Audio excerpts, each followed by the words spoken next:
Well, good morning. Good morning. My name is Ernie Lane, and I am Director of Student Ministries as well as an elder here at Chatham Community Church. And if you're new to church, or maybe this is the first time in a long time you've been to church, welcome. We have been praying and hoping that you would come. What we're about here at Chatham Community Church is connecting people to God and to each other so that we may engage our world for good. And we hope that you would love to be a part of that if you are visiting us. Well, let me just say that you are my people. You are the early risers, the early bird gets the worm, the carpe diem folks, and I am so thankful you are here this morning. This is our very first Easter sunrise service, and what a beautiful day it is. What a beautiful place to worship our risen Savior. I'm sure a lot of you have fond memories maybe growing up with the sunrise service, and I did as well. In fact, so much so that in 2013 I started talking to Pastor Alex. I said, hey, can we have a sunrise service? When are we going to have a sunrise service? Hey, this year can we have a sunrise service? And so it kind of went on and on since that time.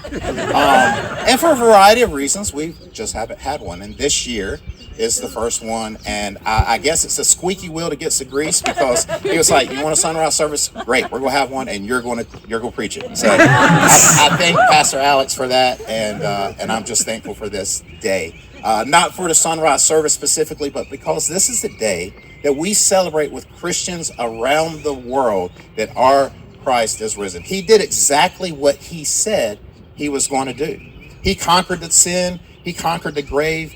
I mean, they mocked him when he said, destroy this temple and I will raise it again in 3 days. He took the mockery and brutality of a Friday and flipped it upside down.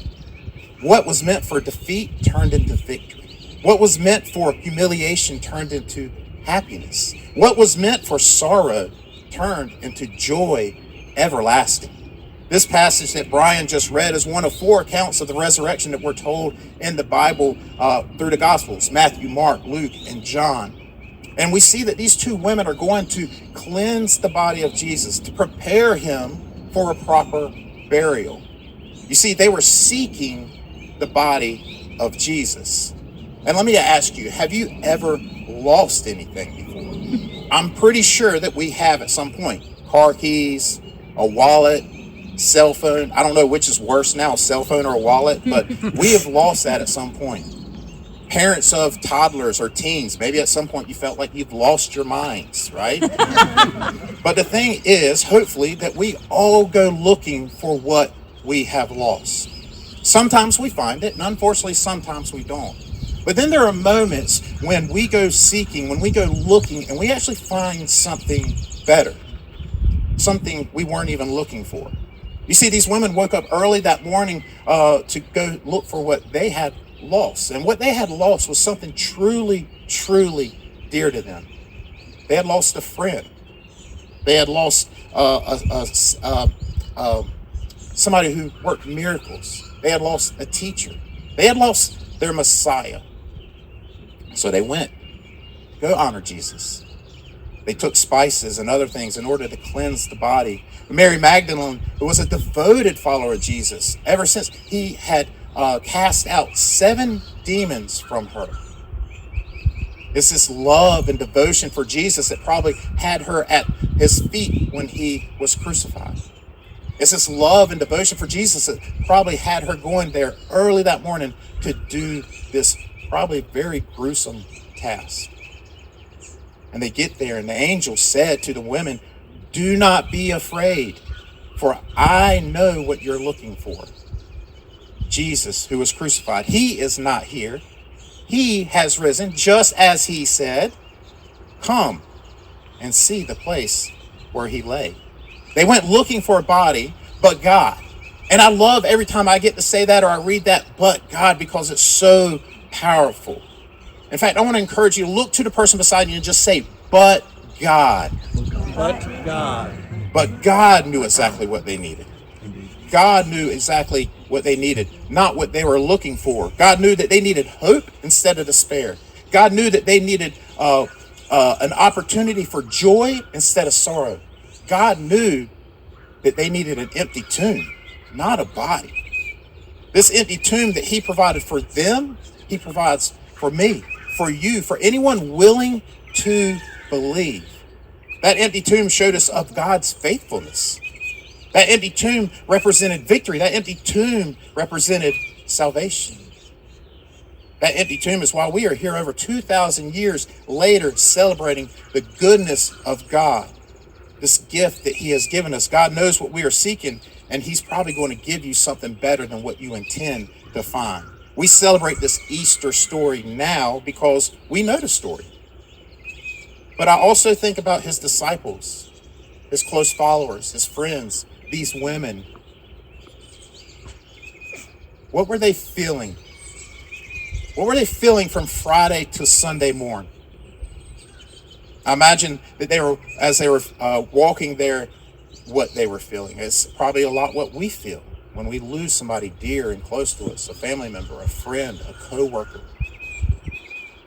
What are you feeling in that moment when you hear the news of their passing, or maybe you're there with them and you witness their last breaths?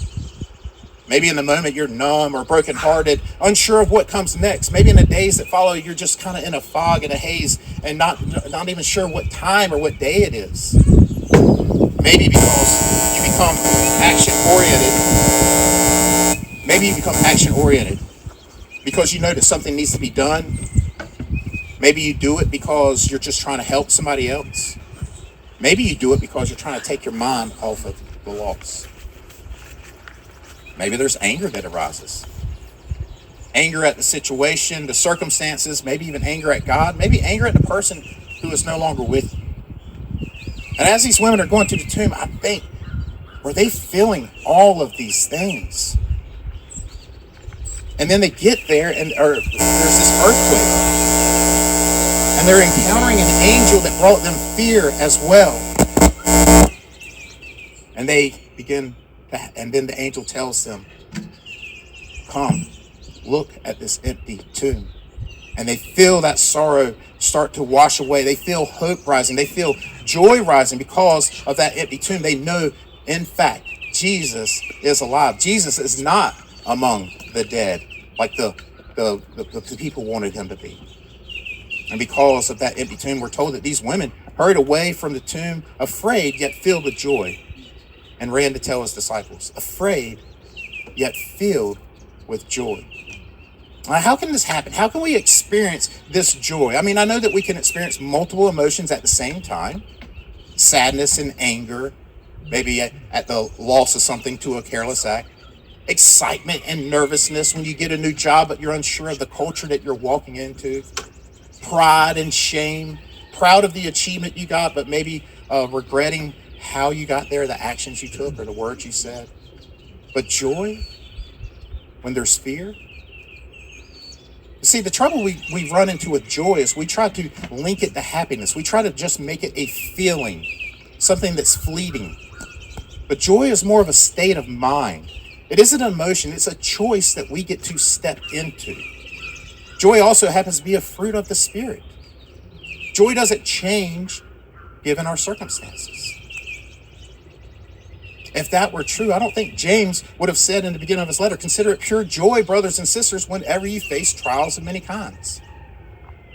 Jesus tells his disciples about remaining in him, and he says, I have told you that this is so that my joy may be in you, and that your joy may be complete. And how did these women choose joy? Because the tomb was empty. That's how they chose joy.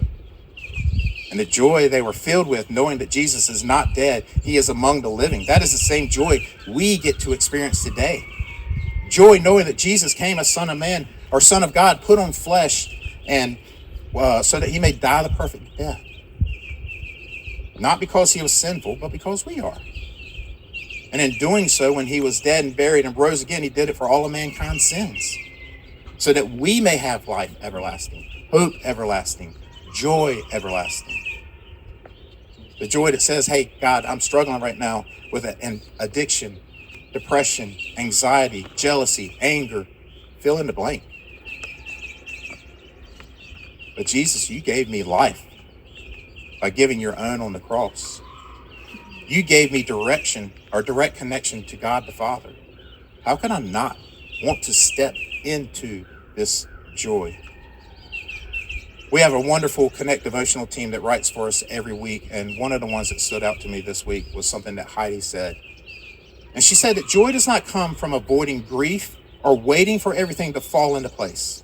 It comes from encountering the reality that Jesus is alive. We often stay focused on our circumstances. We replay what we see and feel, but we do not return to what is true. We can live as if Jesus is still in the tomb, even while knowing the story. So how are you this morning? How has this season been for you? Are you fully able to embrace Jesus? Are you fully able to understand that the tomb is indeed empty, that he is risen? Are you able to step into that joy that is available to each and every one of us? Or are you struggling? Is joy something that you're looking for? I want to challenge you to say, I choose joy today, tomorrow. I'm sad, but I choose joy. I'm hurting, but I choose joy. I'm so angry right now, but I choose joy. I have so much anxiety, but I choose joy. This is a gift. Because of that empty tomb, because Jesus has risen, because he took on the sins of the world, that we get to experience that. No matter what else is going on in your life, when we choose to step into that joy and we hold on to it, it is not going to change with our circumstance. As we close, I want to quote something from N.T. Wright, who's a theologian, a pastor. And he said this about Jesus' resurrection. He said, Jesus' resurrection is the beginning of God's new project, not to snatch people away from earth to heaven, but to colonize earth with life of heaven. That, after all, is what the Lord's Prayer is about.